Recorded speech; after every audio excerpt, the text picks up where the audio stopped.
नमस्कार बंधुरा भूत बांगला चैनलेर नतून भिडियोते आपनादेर स्वागत। आजकेर भिडियोते आमरा 2014 साले मुक्ति पावा बिरसा दासगुप्तेर डिरेक्ट करा बेंगली हरर फिल्म गल्प हलेও सत्यि स्टोरी सम्बन्धे जानबो। এই মুভিটি 2012 সালে মুক্তি পাওয়া তামিল ফিল্ম পিজার বেঙ্গলি রিমেক এবং পিজা মুভিটি one of my favourite horror মুভিসের মধ্যে একটা। তাহলে আসুন আর দেরি না করে জেনে নেওয়া যাক গল্প হলেও সত্যি মুভির সম্পূর্ণ স্টোরি।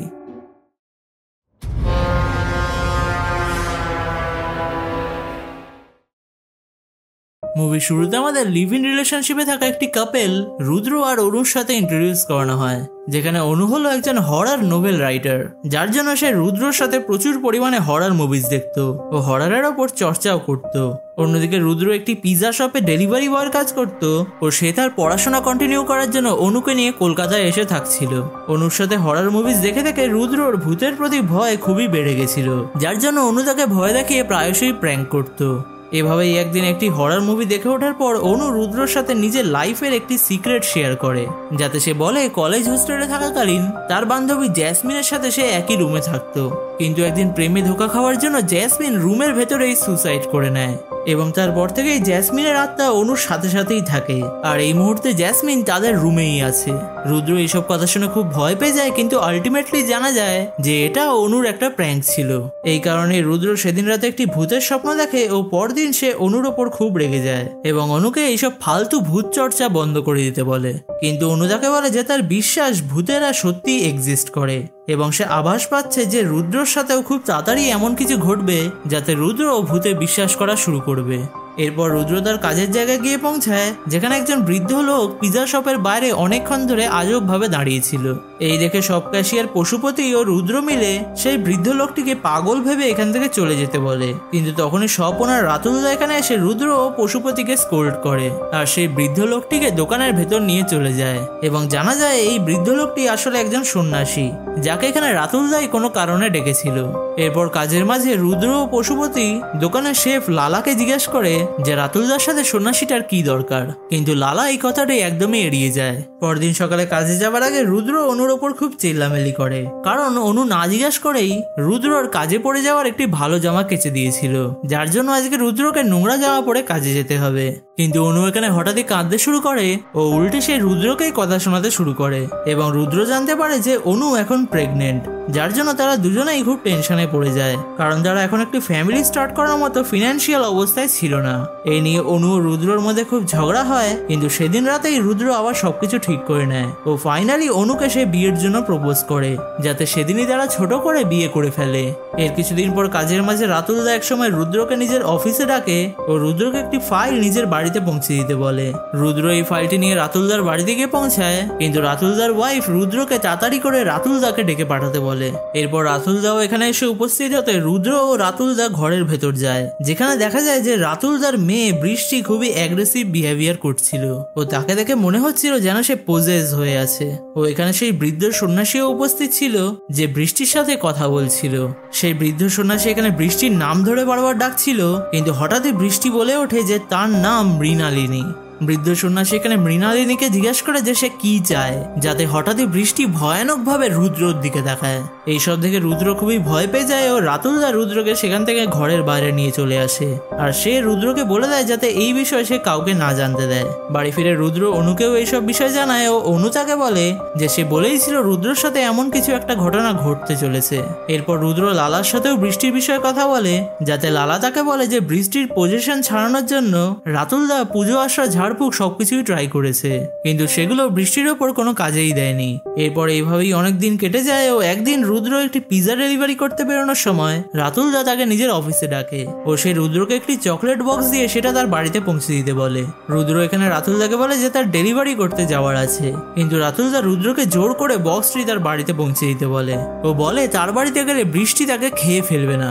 রুদ্র এখানে রাতুলদার চকলেট বক্স ও পিৎজা নিয়ে ডেলিভারি করতে বেরিয়ে পড়ে।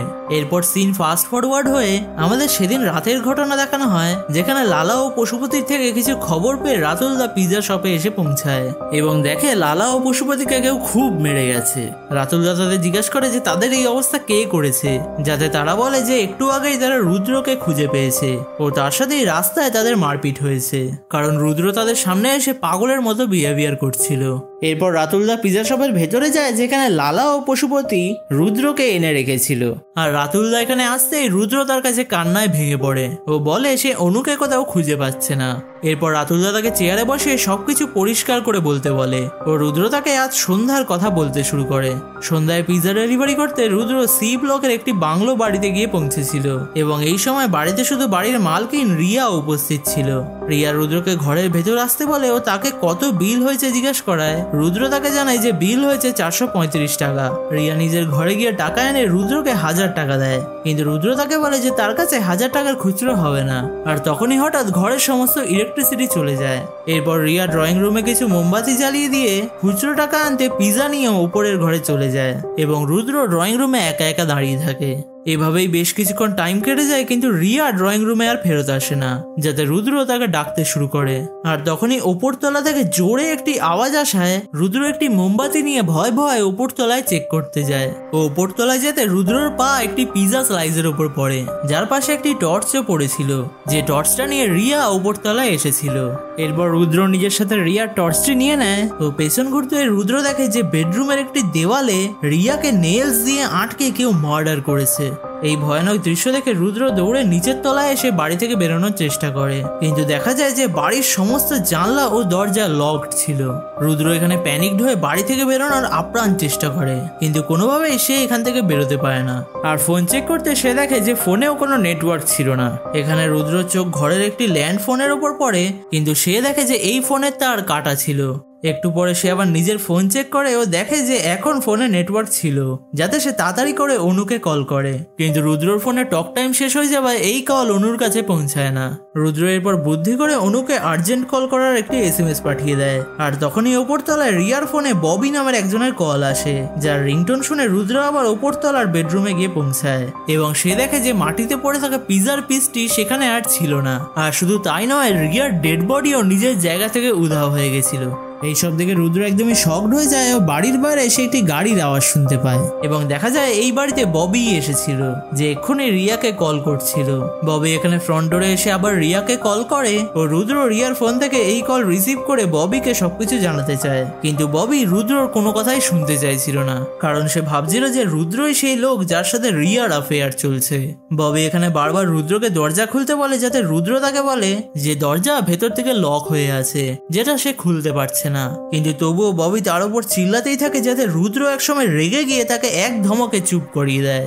এরপর ববি শান্ত হয়ে রুদ্রের সব কথা ভালোভাবে শোনে ও সে রুদ্রকে বলে ওপরতলার বেডরুমে ড্রেসিং টেবিলের ভেতর দরজার চাবি থাকার কথা, যেটা শুনে রুদ্র আবার ওপরতলার বেডরুমে গিয়ে পৌঁছায়। ও ড্রেসিং টেবিল খুলতে সে দেখে যে সেখানে একটি বন্দুক রাখা ছিল এবং তার নিচে সে দরজার চাবিও পেয়ে যায়। চাবিটি নিয়ে রুদ্র তাড়াতাড়ি করে আবার দরজার কাছে ফিরে আসে, কিন্তু এই চাবি দিয়েও দরজা খোলে না এবং আইহোল দিয়ে রুদ্র দেখে যে বাড়ির বাইরে ববিও আর ছিল না, যাতে সে ববিকে রিয়ার ফোন দিয়ে কল ব্যাক করে। আর তখনই ঘরের ভেতর আবার জোরে একটি আওয়াজ হয়, যার সাথেই শোনা যায় যে ববির ফোনের রিংটোনের আওয়াজ এবার ওপরতলা থেকে আসছিল। রুদ্র এই রিংটোন শুনে শুনে আবার ওপরতলার বেডরুমে গিয়ে পৌঁছায়, যেখানে সে আবার একটি পিজার স্লাইস মাটিতে পড়ে থাকতে দেখে। এরপর সে রিয়ার মার্ডারের দেওয়ালটিও চেক করে, কিন্তু এখনো সেখানে কিছুই ছিল না। কিন্তু তখনই পাশ ফিরতে রুদ্র দেখে যে তার পাশের দরজায় ববির ডেড বডি ঝুলছিল। এই দেখে রুদ্র একদমই শকড হয়ে যায় ও সেফটির জন্য একটি বেসবল ব্যাট নিজের সাথে নিয়ে নেয় এবং কিচেনে যেতে সে দেখে যে তার আনা পিজার স্লাইসেস আবার নিজের জায়গাতেই ফিরে এসেছে। এরপর রুদ্র কিছু বুঝতে না পেরে শান্ত হয়ে ঘরের ভেতর বসে থাকে, যার দরুন একসময় হঠাৎ ইলেকট্রিসিটি আবার ফিরে আসে। এই দেখে রুদ্র একটু আশা পায়, কিন্তু সাথে সাথেই ইলেকট্রিসিটি আবার চলে যায়, যাতে রুদ্র আবার ভেঙে পড়ে। এর কিছুক্ষণ পর বাড়ির সেই তারকাটা ল্যান্ডফোনটি নিজে থেকেই বাজতে শুরু করে, যেটা ভয়ে ভয়ে রিসিভ করতে রুদ্র এই কলের ওই পাশ থেকে অনুর গলার আওয়াজ শুনতে পায়, যে রুদ্রর আর্জেন্ট কলের SMS দেখে তাকে কল করেছে। কিন্তু রুদ্র অনুকে বলে যে তার কল যেই ফোনে এসেছে সেটা রুদ্রর ফোন নয়, মানে আসলে অনু রুদ্রর ফোন নাম্বারেই কল করেছিল, কিন্তু কলটি রুদ্রর ফোনে না এসে এই তার কাটা ল্যান্ড ফোনটিতে আসছিল। রুদ্র এখানে অনুকে সব ঘটনা পরিষ্কার করে বলে, যেটা শুনে অনু তাকে বলে সে খুব তাড়াতাড়ি রুদ্রর কাছে পুলিশ পাঠাচ্ছে। এই বলেই অনু কল কেটে দেয়। এরপর রুদ্র ঘরের ভেতর কারোর গুনগুন করে গান করার আওয়াজ শুনতে পায় ও ড্রয়িং রুমে আসতে সে দেখে যে একটি টেবিলের ওপর পিজার বিলের 435 টাকা রাখা ছিল ও সেখানে সোফার ওপর রিয়ার সমস্ত জিনিস রাখা ছিল।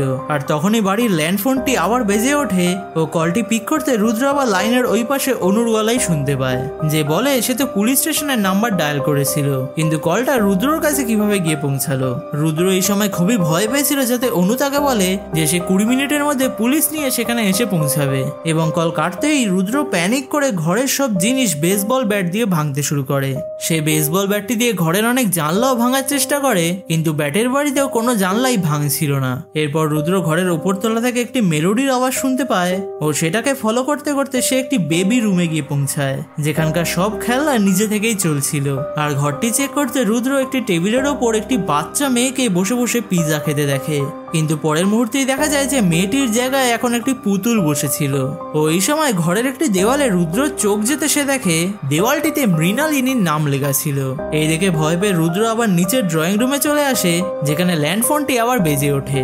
ও রুদ্রর কলটি রিসিভ করাতে এবার কলের ওই পাশ থেকে রাতুলদার গলা শোনা যায়, যে রুদ্রকে খুব কথা শোনায়, কারণ রুদ্র এখনো পিৎজা ডেলিভার না করায় কাস্টমাররা তাকে ফোন করে কমপ্লেন করছিল, যাতে রুদ্র তাকে বলে যে সে পিৎজা ডেলিভার করতে এসে একটি বাড়িতে ট্র্যাপ হয়ে গেছে, কিন্তু নেটওয়ার্ক প্রবলেমের জন্য রাতুলদা তার কথা ভালোভাবে শুনতে পায় না ও কল কাট করে দেয়। আর এখানে প্রথমবার রুদ্রর চোখ তার সামনের একটি দেওয়ালে পড়ে, যেখানে সে একটি বাঁধানো ছবি দেখতে পায়। ও এই ছবিতে সে ববি, রিয়া ও তাদের মেয়েকে একসাথে দেখে, মানে তারা সবাই একটি ফ্যামিলি ছিল।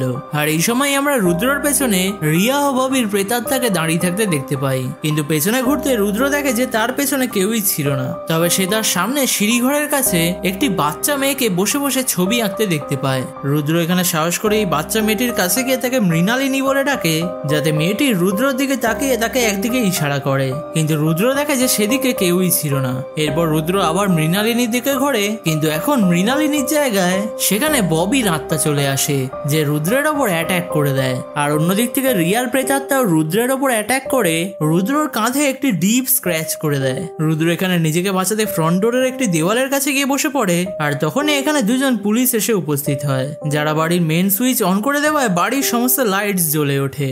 এরপর পুলিশরা বাড়ির ভেতর রুদ্রকে দেখতে পায় ও রুদ্র তাদের কাছে হেল্প চাইতে যায়, কিন্তু পুলিশ দুজন উল্টে তাকেই চেকিং করতে শুরু করে, যাতে রুদ্র তাদের বলে যে সেই অনুকে কল করে এখানে পুলিশকে পাঠাতে বলেছিল, কিন্তু ইন্সপেক্টর এখানে তাকে জানায় যে তারা অনু নামের কারুর কথা এখানে আসেনি। রুদ্র এই শুনে ইন্সপেক্টরকে জিজ্ঞেস করে যে অনু না পাঠালে তারা এখানে কি করে এলো, যাতে ইন্সপেক্টর তাকে বলে যে রুদ্র এখন পুলিশের দ্বারা সিল করা একটি বাড়িতে ঢুকে বসে আছে, এবং রুদ্র দেখে যে সত্যিই এখন এই বাড়িতে পুলিশ সিলস লাগানো ছিল। রুদ্র এখানে পুলিশদের কাছে সবকিছু জানায় ও মার্ডারের কথা শুনতে একজন পুলিশ রুদ্রর সাথে সেই সব রুমগুলো চেক করতে যায়, কিন্তু সেখানে যেতে দেখা যায় যে ডেড বডির জায়গাগুলোকে আগে থেকেই মার্ডার স্পট বলে পয়েন্ট করা ছিল। এরপর নিচের ঘরে ফিরতে ইন্সপেক্টর তাকে জানায় যে এই বাড়িতে দিন 7 আগে 4টি মার্ডার্স হয়েছে, এবং রুদ্র সেই মার্ডার স্পটেরই 3টে জায়গা পুলিশকে দেখাচ্ছে। এই শুনে রুদ্র বুঝে যায় যে এই বাড়িতে নিশ্চয়ই তাদের আত্মা এখনো রয়েছে, যারা এতক্ষণ রুদ্রকে হন্ট করছিল, কিন্তু রুদ্র খেয়াল করে যে সে এখনো অব্দি 3 জন মানুষের আত্মাকে দেখেছে, তবে 4 নম্বর মানুষটার আত্মা সে এখনো দেখেনি। এবং ইন্সপেক্টরকে জিজ্ঞেস করায় ইন্সপেক্টর বলে যে 4 নম্বর মার্ডারটা বাড়ির বাইরের বাগানে হয়েছিল, এবং ভিকটিমের নাম হলো অনুরাধা, যেটা অনুর পুরো নাম ছিল, এবং অনুর মতোই সেও শিলিগুড়ি থেকে এখানে এসে থাকছিল। এই শুনে রুদ্র তখনই ইন্সপেক্টরের ফোন থেকে অনুর সাথে কথা বলতে চায়, এবং অনুর বিষয়ে কিছু কোশ্চেন্স করার পর ইন্সপেক্টর তাকে ফোন দিয়ে দেয়, কিন্তু কোইন্সিডেন্টলি অনুকে ফোন করতে রুদ্র শুনতে পায় যে অনুর নাম্বারের কোনো অস্তিত্বই নেই। এই শুনে রুদ্র একদমই অবাক হয়ে যায় ও ইন্সপেক্টর তাকে বলে যে সে যেই অনুর কথা বলছে সেই অনুরই ডেড বডি 1 সপ্তাহ আগে এই বাড়ির বাগানে পাওয়া গেছে, কারণ রুদ্রর দেওয়া সব ডিটেলসই সেই অনুরাধার সাথে মিলে যাচ্ছিল, ইনক্লুডিং অনুর প্রেগনেন্ট হওয়া। আর ইন্সপেক্টর তাকে বলে যে পুলিশ গত 5 দিন ধরে রুদ্রকে সব জায়গায় খুঁজে বেড়াচ্ছে। এইসব শুনে রুদ্র একদমই কনফিউজ হয়ে যায় ও সে অনুর সাথে দেখা করার জন্য বাড়ি যেতে চায়, কিন্তু পুলিশ তাকে বাধা দেওয়াতে রুদ্র পুলিশের সাথে মারপিট করে কোনোভাবে সেখান থেকে পালাতে সাকসেসফুল হয়। ও রুদ্রর এই বাড়ি থেকে বেরোতেই এই দুজন পুলিশকে একটি সুপারন্যাচারাল ফোর্স বাড়ির ভেতর টেনে নিয়ে চলে যায়। রুদ্র এরপর তাড়াতাড়ি করে নিজের বাড়িতে গিয়ে পৌঁছায়, কিন্তু বাড়িতে কোথাও সে অনুর খোঁজ পায় না। এরপর রুদ্র লালা ও পশুপতির কাছে গিয়ে পৌঁছায়, যারা এই সময় রাস্তায় দাঁড়িয়ে আড্ডা দিচ্ছিল। রুদ্র এখানে প্যানিকড অবস্থায় পশুপতির ফোন থেকে অনুকে কল করে, কিন্তু এখনো সে শোনে যে এই নাম্বারের কোনো অস্তিত্বই নেই। এই শুনে রুদ্র কাঁদতে কাঁদতে লালা ও পশুপতিকে অনুর বিষয়ে বলার চেষ্টা করে, কিন্তু তারা দুজন রুদ্রকে জোর করে পিজা শপে নিয়ে যেতে চায়, যাতে রুদ্র অনুকে খোঁজার জন্য পালানোর চেষ্টা করলে রুদ্রর সাথে লালা ও পশুপতির মারপিট লেগে যায় ও ফাইনালি তারা রুদ্রকে পিজা শপে নিয়ে আসে, যেখানে রাতুলদাও চলে আসে। রুদ্রর কথা শুনে রাতুলদা, পশুপতি ও লালা তিনজনেই অবাক হয়ে যায় ও রুদ্র তাদেরকে বারবার অনুকে খুঁজে আনার বিষয়ে বলতে থাকে। এর মাঝেই একসময় রাতুলদা ও লালা রুদ্রকে তার ডেলিভারি ব্যাগের বিষয়ে জিজ্ঞাসা করে, যাতে রুদ্র বলে যে সে ব্যাগটি ওই বাড়িতেই ফেলে এসেছে ও তার বাইকও সেই বাড়ির বাইরেই রাখা আছে। এখানে রুদ্র তাদের নিজের পিঠের স্ক্র্যাচের দাগটাও দেখায় ও বলে যবে থেকে রাতুলদার মেয়ে বৃষ্টি তার দিকে ওইভাবে তাকিয়েছিল তবে থেকেই রুদ্র সবকিছু শেষ হয়ে গেছে এবং সে ওই বাড়িতে মৃণালিনীকেও দেখেছিল যে ঠিক বৃষ্টির মতো করেই তার দিকে তাকিয়েছিল।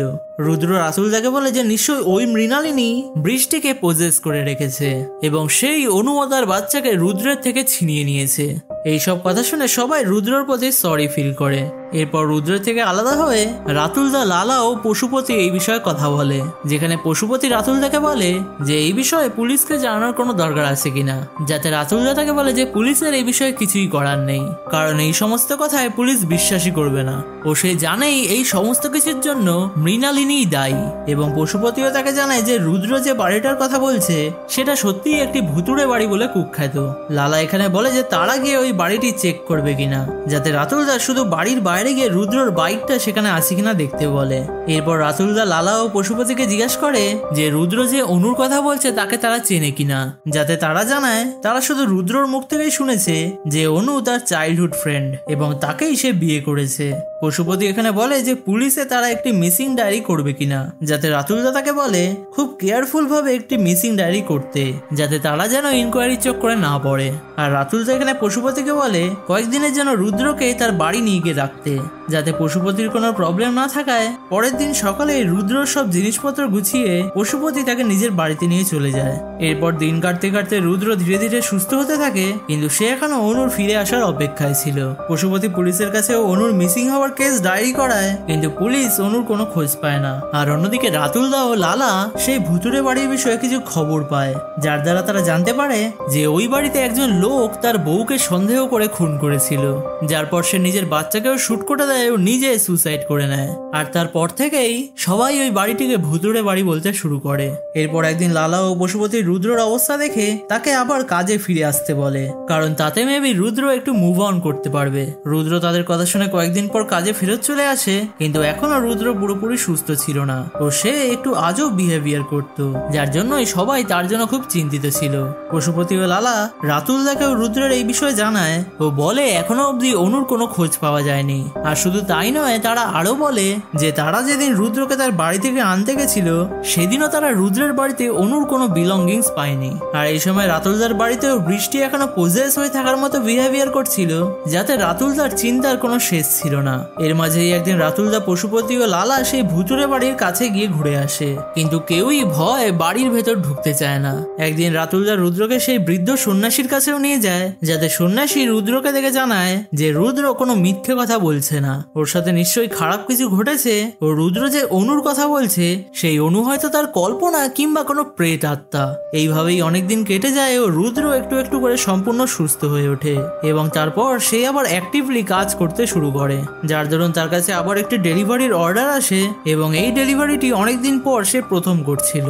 এরপর রুদ্র পিজা নিয়ে দোকান থেকে রওনা দেয়, কিন্তু রাস্তায় এক জায়গায় দাঁড়িয়ে রুদ্র নিজের ফোনের সিম কার্ড চেঞ্জ করে এবং অন্য সিমটি দিয়ে সে একজনকে কল করে। আর দেখা যায় এই কলটি সে আর কাউকে নয়, অনুকেই করছিল, যে এখন সিঙ্গাপুরে গিয়ে থাকছিল।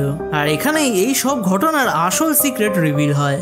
আসলে যেদিন রুদ্র পিজাটি ডেলিভারি করতে যাচ্ছিল সেদিন রাতুলদা হঠাৎ খবর পায় যে তাদের দোকানে কিছুক্ষণের মধ্যে রেড হতে চলেছে, যার জন্য রাতুলদা কিছু ডায়মন্ডস একটি ব্যাগে ভরে সেই ব্যাগটি একটি চকলেট বক্সে লুকিয়ে দেয় ও এই চকলেট বক্সটি সে রুদ্রকে নিজের বাড়ি পৌঁছে দিতে বলে। এরপর রুদ্র পিজা ডেলিভারি করতে যাওয়ার সময় তার একটি বাইকের সাথে অ্যাক্সিডেন্ট হয়, যার জন্য রুদ্রর কাঁধে চোট লাগে ও তার জামা নোংরা হয়ে যায়। তাই সে জামা চেঞ্জ করতে আবার নিজের বাড়িতে যায় আর অনুকে পিজা ব্যাগটি দিয়ে পিজাটা একটু গরম করে দিতে বলে, যার দরুন ব্যাগ খুলতে অনু সেই চকলেট বক্সটি দেখতে পায় ও তার ভেতরে ডায়মন্ডে ভরা ব্যাগটিও সে পেয়ে যায়। এরপর রুদ্র চেঞ্জ করে আবার অনুর কাছে আসতে অনু তাকে বলে যে এই ডায়মন্ডস নিয়ে তাদের পালিয়ে যাওয়া উচিত। কারণ এর দ্বারা তারা ভালোভাবে একটি ফ্যামিলি স্টার্ট করতে পারবে। যেটা শুনে প্রথমে রুদ্র ইয়ার্কি মনে করলেও অনু তাকে বলে যে সে সিরিয়াস। এরপর রুদ্র ও অনু মিলে একটি মাস্টার প্ল্যান বানায় ও অনু নিজের সব জিনিসপত্র নিয়ে সেদিন রাতে শিলিগুড়ির উদ্দেশ্যে রওনা দিয়ে দেয়। আর অন্যদিকে রুদ্র পিজ্জা নিয়ে গিয়ে সারাক্ষণ এক জায়গায় দাঁড়িয়ে থেকে থেকে এক সময় তার কাছে রাতুলদার কল আসলে সে রাতুলদার কাছে একটি বাড়িতে আটকে পড়ার নাটক করে ও নেটওয়ার্ক লসের বাহানা দিয়ে সে রাতুলদাকে দিয়ে এই কল কাটিয়ে দেয়। এর কিছুক্ষণ পর রুদ্র নিজের বাইক নিয়ে সি ব্লকের সেই বাড়িতে গিয়ে পৌঁছায়, যেখানে সত্যিই কয়েকদিন আগে কিছু মার্ডার্স হয়েছিল এবং ইনভেস্টিগেশনের দরুন সেখানে দুজন পুলিশ অফিসার্সও মারা গেছিল, যেটা অনু ও রুদ্র নিউজ পেপারে পড়েছিল। আর সেখানেই রাতের অন্ধকারে রুদ্র নিজের বাইক রেখে দিয়ে চলে আসে। অন্যদিকে রাতুলদা টেনশনে পড়ে লালা ও পশুপতিকে রুদ্রকে খুঁজে আনতে বলে ও রুদ্র এসে দেখে যে পশুপতি ও লালা রাস্তায় দাঁড়িয়ে রুদ্রর বিষয়ে কথা বলছিল, যার দরুন পশুপতি রুদ্রর ওপর সন্দেহ করে পুলিশের কাছে তার নামে রিপোর্ট করাবে বলে ঠিক করে। কিন্তু তখনই রুদ্র তাদের কাছে এসে হেল্পলেস হওয়ার অ্যাক্টিং করে ও এরপর যা যা হয় সবই রুদ্রর অ্যাক্টিং এরই ফলাফল। আর রাতুলদার বাড়িতে বৃষ্টি পজেস হয়ে থাকার জন্য রাতুলদারও রুদ্রর কথায় সম্পূর্ণ বিশ্বাস হয়ে যায় ও রুদ্র বৃষ্টির কাছ থেকে শোনা মৃণালিনী নামটি নিজের স্টোরিতে ব্যবহার করে, যার জন্য রাতুলদার রুদ্রর কথায় কোনো সন্দেহ জন্মায় না ও সে মেনে নেয় তার জন্যই রুদ্রর এমন অবস্থা হয়েছে। আর তারা কেউই পুলিশের সাথে এই ব্যাপারে বেশি জড়াতে চায় না, কারণ সেই ডায়মন্ডস গুলো আসলে রাতুলদার ব্ল্যাক মানি ছিল।